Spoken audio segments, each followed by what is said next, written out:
nosso pastor presidente e já agradeço a Deus por essa oportunidade e que Deus continue abençoando cada um de nós. Amém. Isso.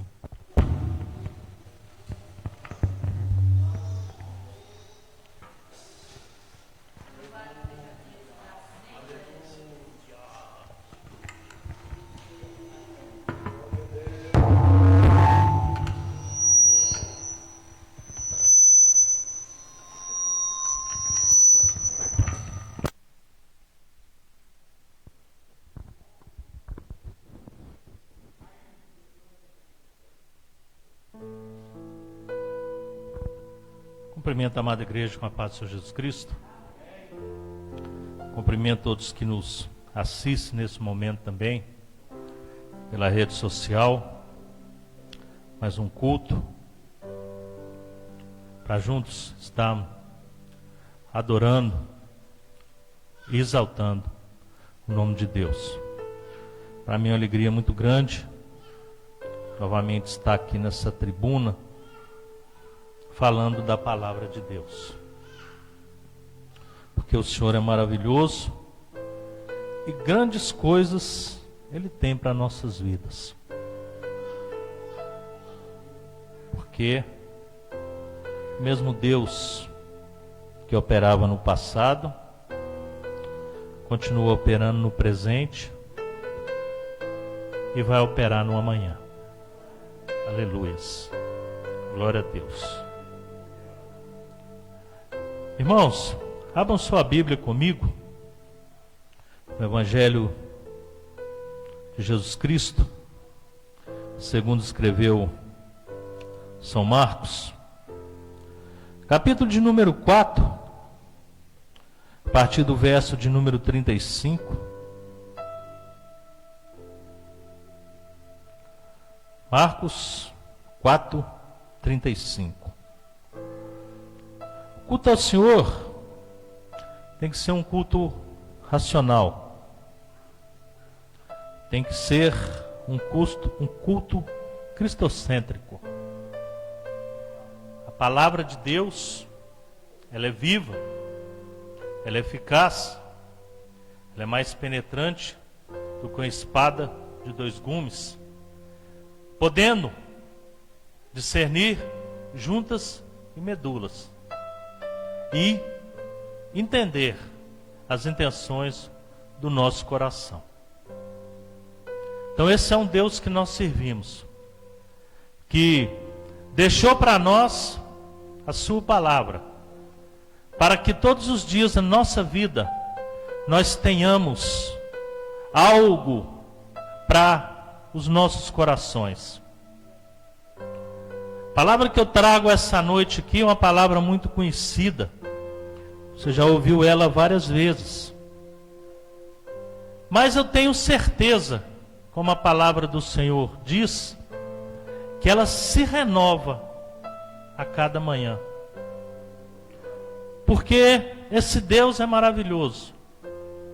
Ele tem algo para nós todos os dias. A Bíblia, a palavra de Deus, é um livro tão maravilhoso que mesmo você já tendo lido aquela passagem algumas vezes, todas as vezes que você relê essa palavra, Deus tem algo novo para a sua vida. Porque Ele é maravilhoso. Ele não erra. Ele tem promessa nas nossas vidas. A palavra de Deus, além disso que eu disse, que é baseado no livro de Hebreus, capítulo de número 4, capítulo de número 12, verso 4, que fala sobre a palavra de Deus é viva e eficaz, e ela se renova a toda manhã. Ela é acalento e refrigério para nossas almas. Então, é maravilhoso a palavra de Deus.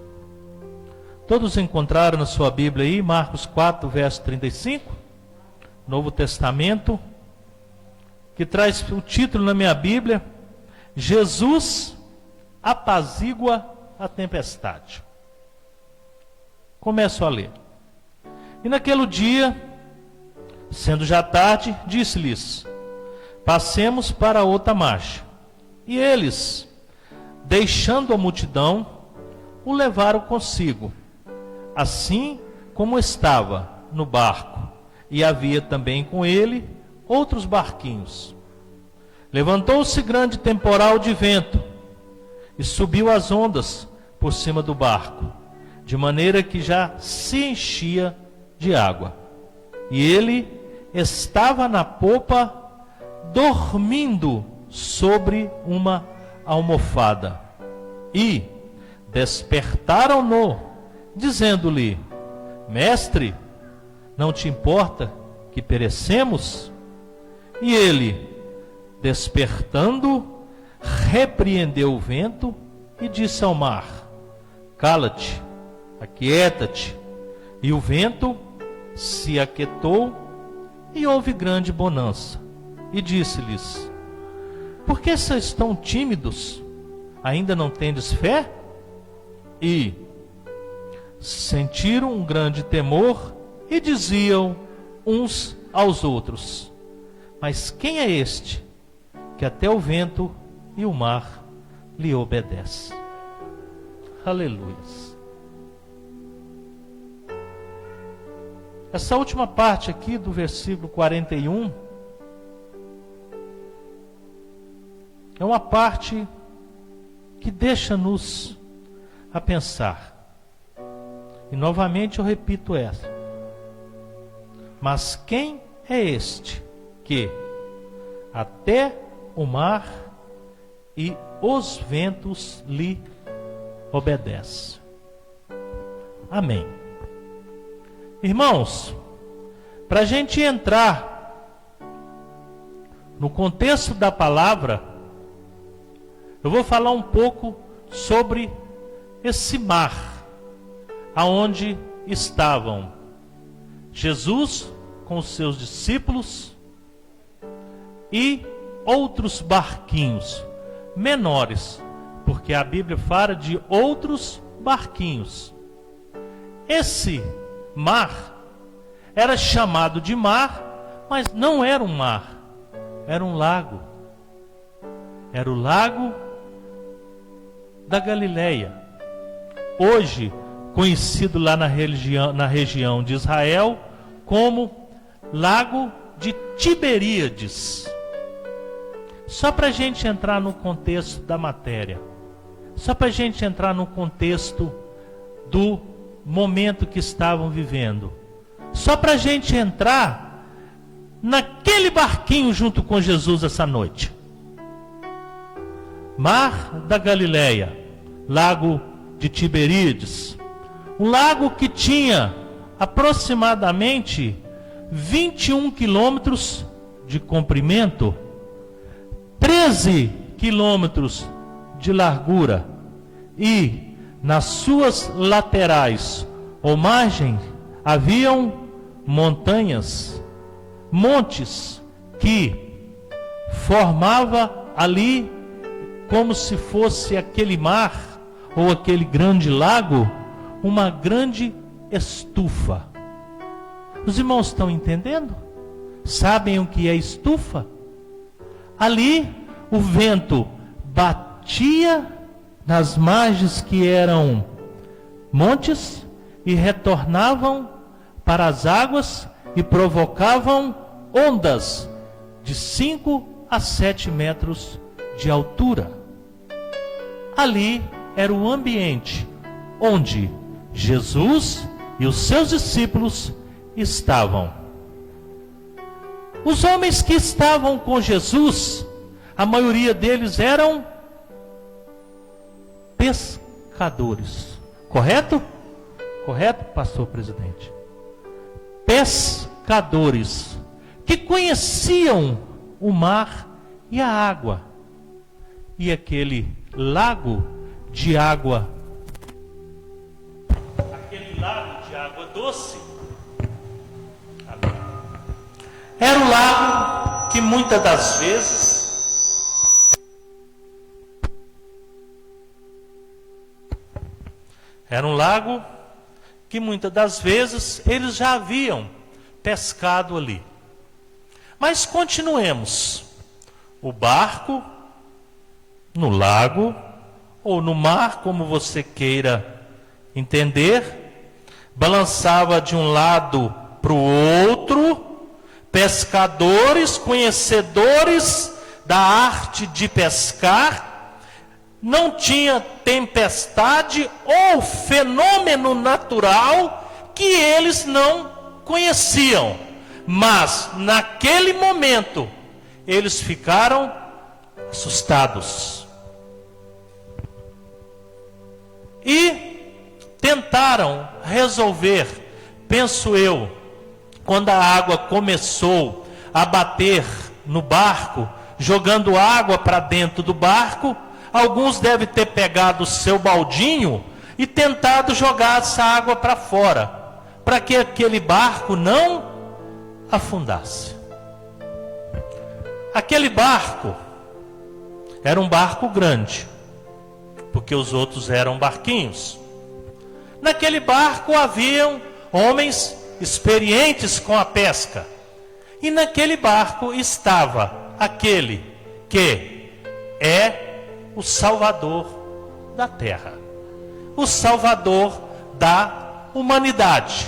E diante de tudo que estava acontecendo, o Salvador da humanidade, aquele que estava desde o princípio junto com a criação do mundo, estava na polpa do barco, deitado com a sua cabeça em uma almofada. A Bíblia destaca isso aí. E o Senhor Jesus estava deitado na polpa do barco com a sua cabeça em uma almofada. Por que o Senhor estava ali? Porque o Senhor já tinha tido um dia cansativo. O Senhor já tinha pregado a palavra de Deus. O Senhor Jesus já havia feito milagres e ele, como homem, estava cansado. Amém? Estamos entendendo por que o Senhor estava dormindo? Porque ele estava cansado. E ali, ele resolveu tirar uma soneca. Como homem, ele tinha canseira, ele tinha fome, ele tinha sede e tinha as necessidades que o ser humano tinha. Diante do que nós já falamos sobre o mar da Galileia, já falamos que os discípulos eram pescadores, acostumados com aquele lago. Então nós vamos dar um título a essa mensagem. O título dessa mensagem é: não devemos entrar em pânico diante das adversidades da vida. Quando você vem para um culto, você se assenta no seu banco, depois que você chega, faltando alguns minutos para tocar a campainha iniciar, você faz a sua oração, depois você assenta no banco e você começa a prestar atenção em tudo que é feito no banco. Do banco você presta atenção no tudo que é feito no culto. Eu não me expressei direito. Assentado no banco e vendo tudo isso. Quando a irmã Michele louvou o primeiro hino, ela falou sobre uma cidade que vem por aí. Uma cidade reservada para nós. Segundo hino, falou-se também de cidade. Amém, irmã Michele? Aí, meu querido e amado diácono José Vitor louva o hino e fala novamente de cidade. Quando se fala em cidade, fala-se daquilo que o Senhor tem reservado para nós. Algo maravilhoso, que de acordo com 2 Coríntios, capítulo 2, verso 9, ainda não veio aos nossos olhos, aos nossos ouvidos, não veio ao nosso coração, e está reservado para aqueles que o amam. Amém? Todos entenderam? Aí, meus irmãos, minhas irmãs, nós temos que prestar atenção em tudo que acontece no culto, porque o Senhor fala com você, fala com cada um do seu filho de uma forma diferente, que Ele está conduzindo o culto e te fala: eu vou falar disso para você hoje. Aí você pega uma palavra que Deus deu, que você procura desde o princípio, quando fala assim: o irmão Ciro Barbosa de Oliveira vai ter a oportunidade de pregar no culto de quinta-feira. Você já se alegra e já começa: Senhor, me dá uma palavra. Senhor, me dá uma palavra. Senhor, me dá uma palavra. E ontem, após aquele ensinamento, pastor, do senhor aqui para o nosso grupo de obreiros, cooperadores, coisa, o senhor ainda apertou mais ainda para o Ciro Barbosa. Mas é assim, o senhor tem forma de falar com a gente, não é isso? E glória a Deus por isso. E glória a Deus que o Senhor ainda está falando conosco ainda. Ele está nos dando a oportunidade de falar: vamos mudar, porque ainda existe uma esperança para a sua vida. Existe algo novo para a sua vida. Não entre em pânico. Deus está no barco. Ele pode estar dormindo, mas Ele continua sendo Deus. Ele continua na sua vida. Ele não te desampara. Até no momento das suas dores, das suas aflições, você acha: Deus não está comigo, mas Ele está. Muitas das vezes nós pensamos: o Senhor me abandonou. Por que isso está acontecendo comigo? Porque isso veio nesse momento. Mas o Senhor tem a forma de trabalhar que nós não entendemos. Nós não entendemos. Nós entramos em pânico. Na primeira situação nós entramos em pânico. Nós entramos em pânico e esquecemos por um minuto que Jesus está no barco. Jesus está no barco, meu irmão, minha irmã. Ele não mudou. Ele está no barco da sua vida.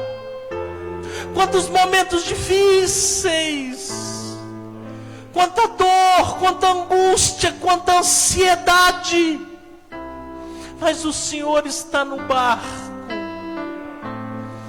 Irmão, esse dia tem duas palavras mexendo comigo. Duas palavras do Senhor. A primeira está em 2 Coríntios, capítulo 5, verso 20, que fala que eis que tudo se tornou novo. As coisas velhas se passaram. As coisas velhas se passaram. Nós estamos num ano novo, numa nova oportunidade. Mais 365 dias que o Senhor está te dando, está falando contigo nesse momento aí. Eu estou contigo. Eu não mudei. Eu continuo vendo as suas orações. Eu continuo guardando as suas lágrimas. Eu continuo te falando: eis que estou contigo até a consumação dos tempos. Então nós não devemos entrar em pânico. Nós não devemos ficar transtornados quando o barco começar a bater de um lado para o outro. Nós não devemos nos preocupar. Aonde está Jesus nesse momento? Nós devemos de ter no nosso coração: Ele está comigo. E é Ele que proporcionou esse momento. Eu disse que são duas palavras. É essa de 2 Coríntios 5, 20. E a outra é Gálatas, capítulo 2, verso 20. Perdão, é 2 Coríntios 5, 17. Perdão, quando eu falo que todas as coisas se renovaram. Eis que tudo se tornou novo. 2 Coríntios 5,17. Não é isso, pastor Onofre? 5 Coríntios 5,17. A outra, Gálatas 2,20. Sabe o que é que fala em Gálatas 2,20? Em Gálatas 2,20 fala assim: já estou crucificado com Cristo, e vivo, não mais eu, preste atenção nessa palavra, mas Cristo vive em mim. E a vida que agora vivo na carne, vivo-a na fé do Filho de Deus, o qual me amou e se entregou a si mesmo por mim. Irmãos, essas duas palavras, elas é forte demais. Elas são fortes demais. Ela tem um poder de transformação que, mesmo diante de tudo que a gente está passando, mesmo sabendo que o barco está agitado, mesmo sabendo que as coisas estão difíceis, o Senhor fala que está conosco, porque tudo se renovou, vem mais uma chance para nós. E para você trazer no seu coração essa palavra que dizer: não vivo mais eu, mas Cristo vive em mim, é algo extraordinário. E quando você fala que Cristo vive em você, você tem que ter uma transformação, um avivamento, uma novidade, uma mudança de vida, para quando o barco começar a agitar de um lado para o outro, você lembrar: Deus está no barco,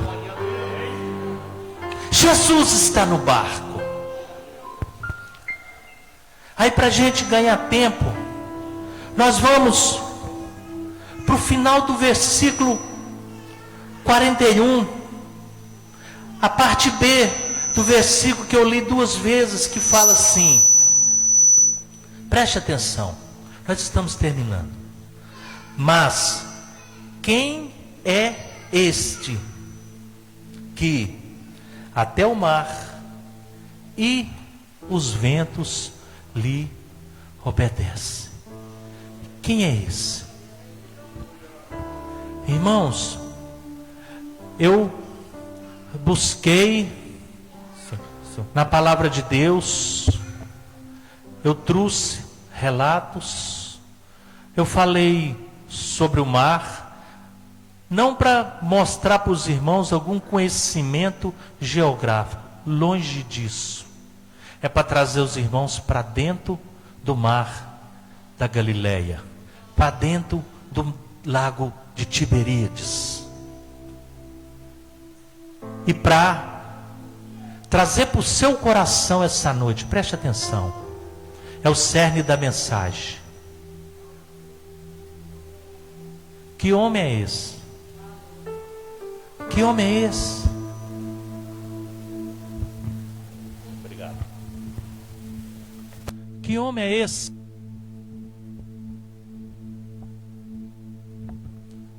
Amém? Que homem é este? Ali tinha discípulos que andavam com Jesus, já haviam visto vários, sabia que aquele era o Filho de Deus, e naquele momento de aflição, talvez deu um pranto, talvez deu uma parada no cérebro deles, e eles perguntaram: que homem é esse? Amém. Que homem. E eu queria que cada irmão, cada irmã, você que nos ouve vê pela internet, pergunte para você mesmo aí na sua casa agora, você que está aqui na igreja: que homem é este para você? Que homem é este que você bate no peito e fala: não vivo eu mais, mas Cristo vive em mim? Mas diante da tribulação, você se apavora, você se entristece.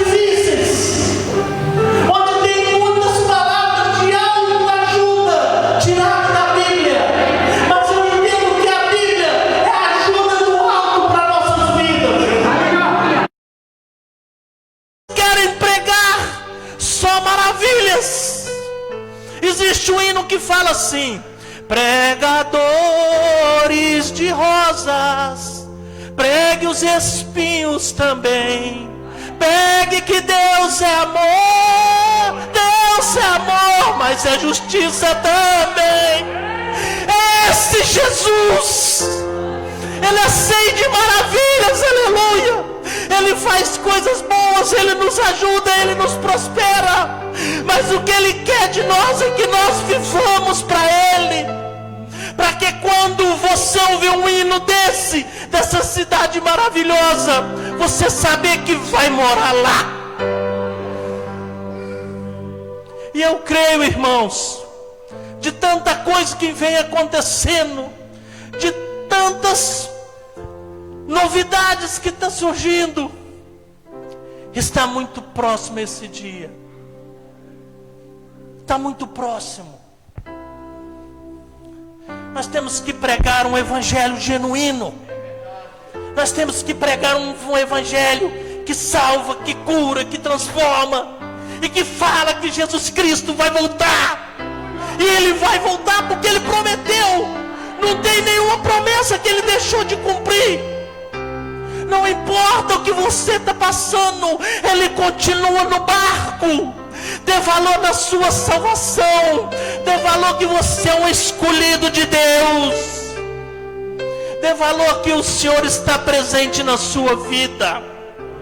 Para quando você estiver lá no seu quarto orando de madrugada, lendo a palavra de Deus, você pode realmente bater no peito e dizer: não vivo mais eu, a vida que levo hoje, Cristo vive em mim.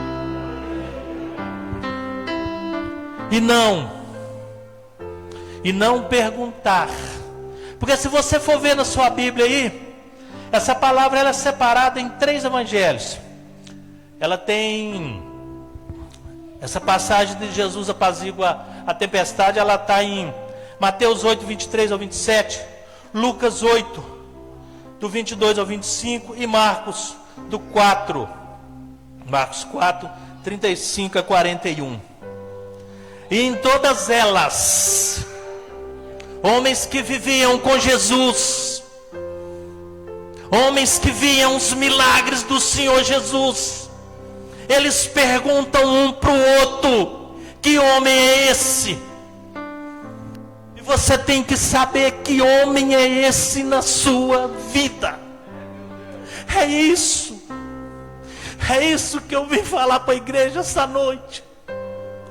Que homem é esse na nossa vida, que veio ao mundo em forma de homem, passou pelos mesmos problemas que a gente passou, caminhou pelo mundo, trabalhou, foi batizado, fez milagres, ressuscitou os mortos, subiu aos céus, Ele ressuscitou ao 3º dia. Está tudo aqui, ó, letra por letra, palavra por palavra, escrito por escrito, mais de 1600 anos antes, já predestinava a vinda do Messias, já dizia que viria um que tomaria sobre si as dores e as aflições da humanidade, e que ele viria passar por tudo isso, ia subir aos céus, e um dia vai voltar. Eu queria que você saísse aqui esta noite, talvez, se tivesse uma pequena duvidazinha no seu coração, de não questionar que homem é esse, e mudar esse sinal no final da palavra. Todos aqui foram à escola, sabem que o sinal no final da palavra aqui é um ponto de interrogação. Não é isso, irmã Gislaine, professora, e outras mais que estão aqui, qual tenho muito respeito? Em vez de perguntar assim, que homem é esse? Você troca esse ponto por um ponto de exclamação. E dizer, que homem é esse? É diferente, não é? Em vez de eu perguntar assim, que homem é esse? Não, que homem é esse? Maravilhoso, Rei dos Reis, Príncipe da Paz, General dos Generais, que um dia vai voltar para levar um povo que Ele mesmo pagou com sua vida, com seu sacrifício de sangue. Ele se tornou pecado para nos livrar do pecado. Não cometeu pecado, mas foi crucificado como um pecador. Tornou-se maldição, porque a morte de cruz é maldição. Para que eu, você, que estamos aqui esta noite, e os irmãos que nos ouvem pela internet, ter vida eterna. E podemos cantar dessa cidade maravilhosa que Ele reservou para nós. Amém, meus irmãos? É maravilhoso servir ao Senhor. Tem momentos de alegria, tem momentos de felicidade, mas também tem momentos de conserto. Mas é no conserto que o Senhor está conosco. E a Bíblia nos ensina que quem conserta é porque ama. A Bíblia fala que aquele pai que conserta o seu filho é porque ele ama o seu filho. E ele nos ama porque ele veio à terra. Ele era o unigênito Filho de Deus e veio à terra para que nós tenhamos vida eterna. Então vamos mudar o ponto de interrogação por de exclamação e falar bem forte no nosso coração: que homem é esse? Aleluia! Glória a Deus! Assim eu agradeço essa rica oportunidade que o Senhor me deu essa noite, mais uma vez, de falar da palavra do Senhor. E eu espero que o Espírito Santo de Deus tenha falado aos vossos corações. Amém? Assim eu agradeço a oportunidade em nome de Jesus e retorno para o nosso cooperador, irmão Adriel. É isso, irmão Adriel? Ou pastor Onofre? Pastor Onofre? Amém. Assim eu agradeço a oportunidade em nome de Jesus.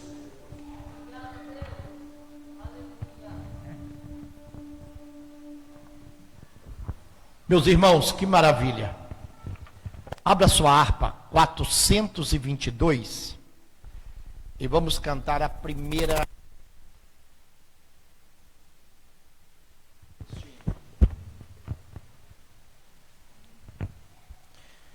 Ou a mensagem que desperta os nossos corações. Os irmãos já pensaram se os discípulos saíssem fora? Ia morrer. Tem gente, irmãos, que quer pular fora. Jesus está com a igreja, está no barco. Aí a pessoa fala assim: eu vou sair da igreja. Eu vou caçar outro lugar para mim. Se você sair da igreja e caçar outro lugar, você vai morrer afogado. Mas se você permanecer, você vai ser abençoado por Deus. Então não caia fora. Permaneça no lugar que Deus te chamou e que Deus te plantou. Porque quando nós saímos fora, nós somos muito ingratos. Muito ingrato. E a ingratidão é pecado. A ingratidão é uma coisa terrível. Mas quando você permanece no barco, pode vir o vento, pode vir a onda, a tempestade, mas o barco não vai afundar, porque Jesus está no barco. Glória a Deus. No céu não entra pecado, fadiga, tristeza nem dor, não há coração quebrantado, pois todos são cheios de amor.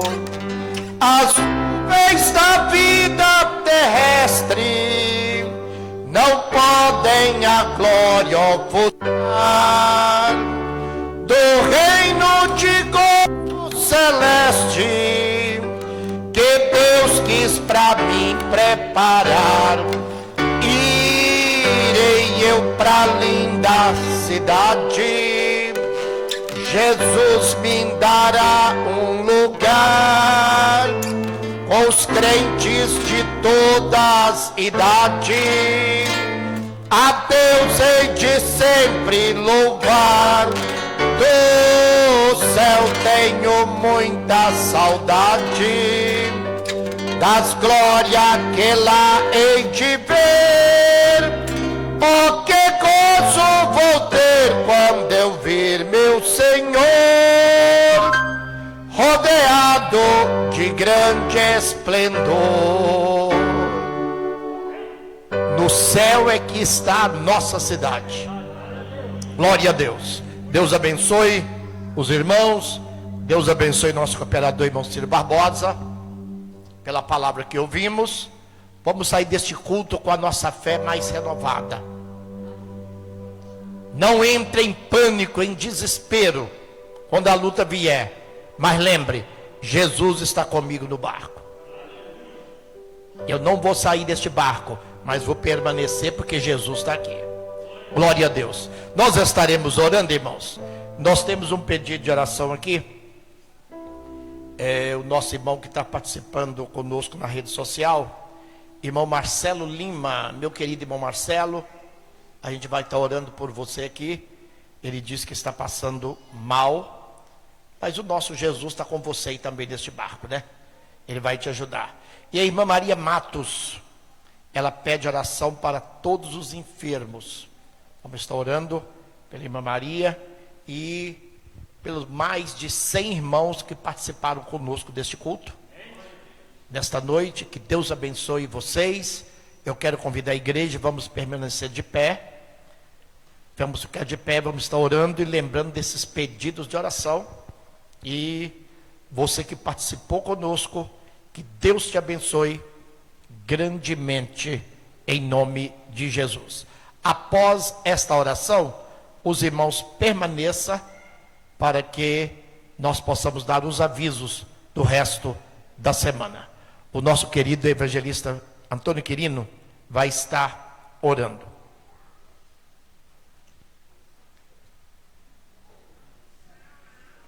Isso. Eu quero saudar a todos com a paz do Senhor. Amém. Estaremos orando a Deus, nosso Deus e nosso Pai. Nós te damos graças, Senhor, por essa maravilhosa oportunidade. Glória a Deus. Que o Senhor nos concedeu de estarmos aqui nesta noite, Senhor. Louvado seja o Senhor. Tua igreja, continua abençoando, guardando o teu povo. Meu Pai, Sabemos que o Senhor permanece sempre conosco. Senhor, guarda o teu povo. livra glória a Deus.